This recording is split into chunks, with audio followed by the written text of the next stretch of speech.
आज हम लोग मनोहरे गणित कक्षा 10 जो कि एनसीईआरटी पैटर्न की है, इसका आज हम लोग प्रश्नावली 1B सॉल्व करेंगे। 1A का हमने सारा क्वेश्चन सॉल्व कर लिया है, 1B का स्टार्ट कर रहे हैं। तो चलिए 1B के क्वेश्चंस को पढ़ते हैं और उसको सॉल्व करते हैं। तो हमारा 1B का क्वेश्चन, हमारा ये प्रश्नावली 1B है।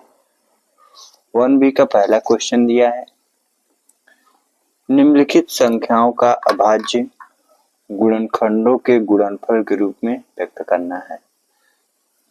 जो भी हमें नंबर दिया गया है 140, 156, 3825 या 5005, 7429, इन सबको क्या करना है हमको, इन सबको हमें अभाज्य गुणनखंड का गुणनफल के रूप में व्यक्त करना है।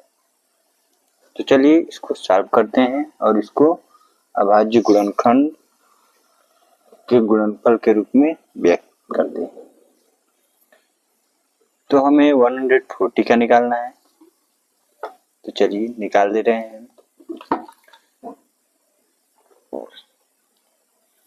प्रश्नावली डाल दे रहे हैं। हमारा प्रश्नावली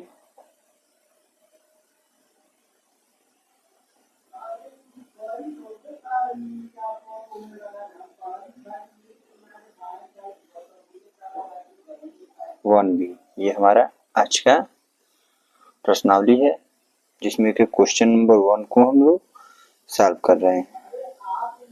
क्वेश्चन नंबर 1 का क्वेश्चन नंबर 1 हमारा पढ़े हैं कि क्या अभाज्य गुणनखंडों के गुणनफल के रूप में व्यक्त करना है। और फर्स्ट क्वेश्चन हमारा दिया है 140, इसको क्या करना है, हमें अभाज्य गुणनखंड के गुणनफल के रूप में व्यक्त करना है। तो यहाँ पर हम लिख ले रहे हैं, कैसे व्यक्त करेंगे पहले, तो इसको निकाल ले रहे हैं। क्या निकालेंगे, अभाज्य गुणनखंड निकालेंगे इसका कि कितना आता है। तो 140 लिखेंगे, जैसे एलसीएम निकाला जाता है वैसे ही एलसीएम निकालेंगे।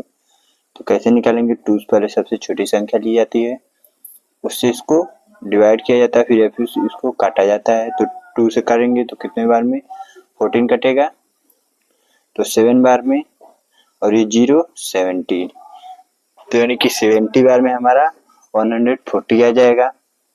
अब फिर से 70 को काटेंगे 2 से, अभी 2 से हमारा 70 कट जाएगा। जब तक कटता है 2 से तब तक 2 से काटेंगे, फिर नहीं कटेगा तो उसके बाद वाले संख्या को लेंगे।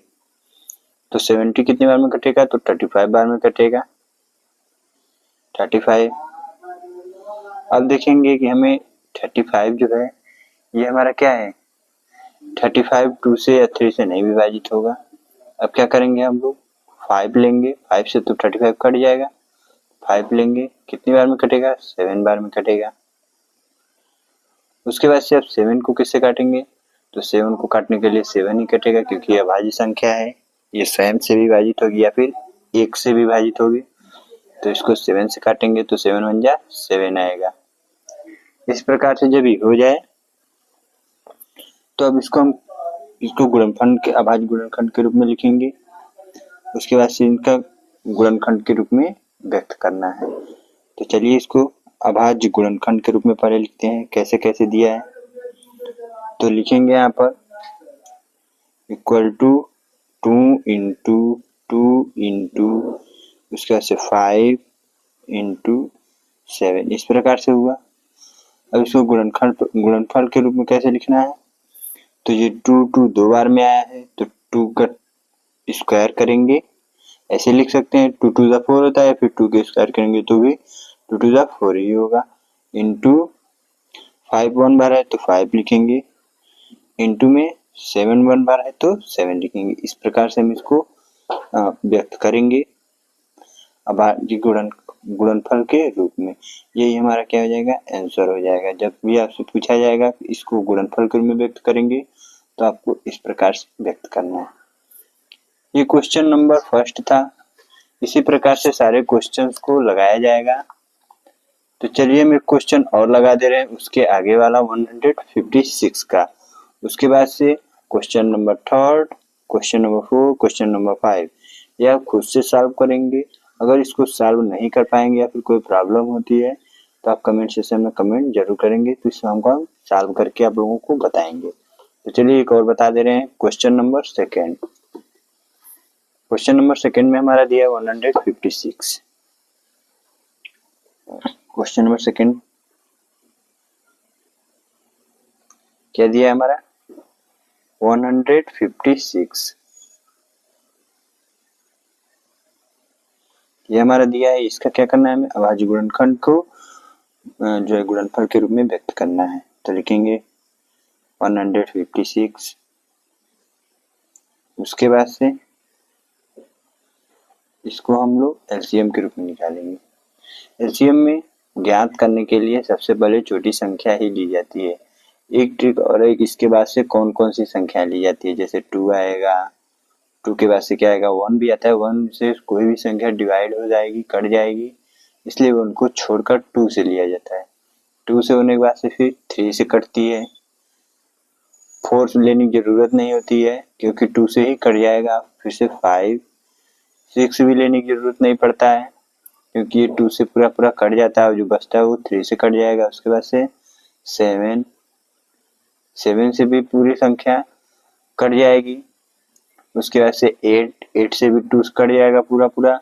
उसके बाद से 9 वैसे भी 3 में कट जाता है, तो 9 लेने की भी जरूरत नहीं पड़ती है। उसके बाद से 10 भी कट जाएगा। 11 नहीं कटे, 11 से कोई संख्या रहेगा तो 11 से स्वयं से कटेगा या फिर 11 से ही कटेगा, 1 से कटेगा। उसके बाद 13, उसके बाद से अगर और कोई भी संख्या रहेगी तो 17 से कटेगा, 19, और अगर कोई भी संख्या रहेगी तो इसके आगे इतना, वैसे मतलब इतने से ही सारी संख्याएं लगभग कट जाती हैं। और भी कोई बचता है तो इसके आगे हम लोग नोट कर लेंगे। तो सबसे पहले हम छोटी संख्या से स्टार्ट करते हैं। काटना 2 से काटेंगे, पूर्णतः 2 से विभाजित हो गया। उसके बाद से 3 से कटने लायक है तो 3 से काटेंगे, नहीं कटने लायक है तो 5 से काटेंगे, 5 से भी नहीं कटने लायक है तो 7 से काटेंगे।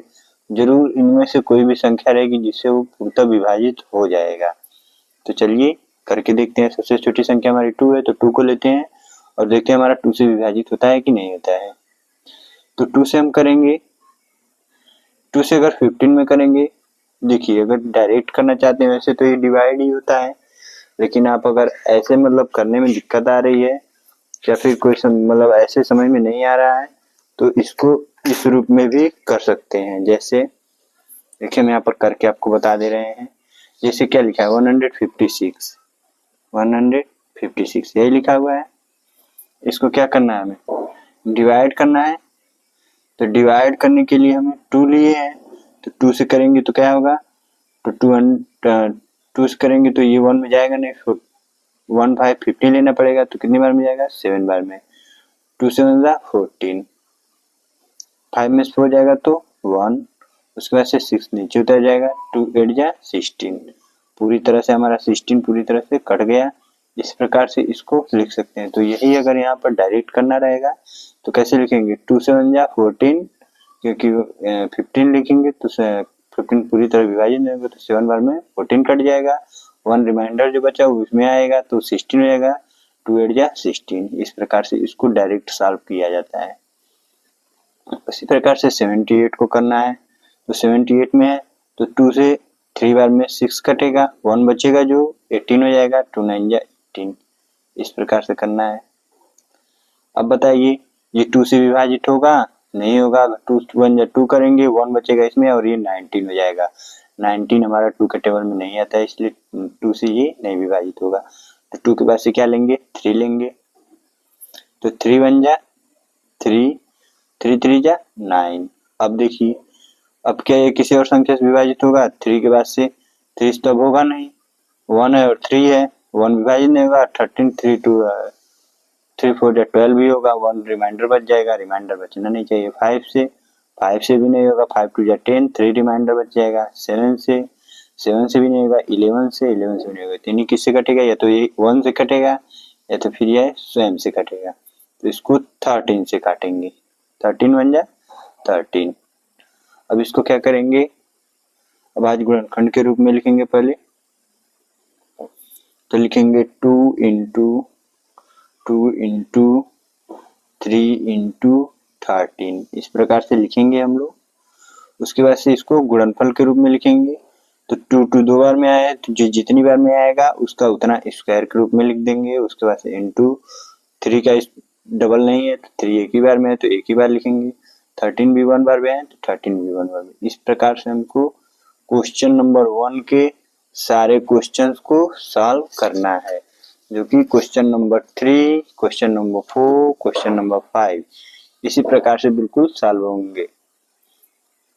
वीडियो अच्छा लगे तो लाइक कीजिए, चैनल को सब्सक्राइब कीजिए, अपने दोस्तों के साथ शेयर कीजिए, जिससे एनसीईआरटी में क्लास 10 सॉल्यूशन पाने में कोई प्रॉब्लम ना हो और वो क्लास 10 एग्जाम में अच्छे मार्क अर्जित कर सकें या प्राप्त कर सकें।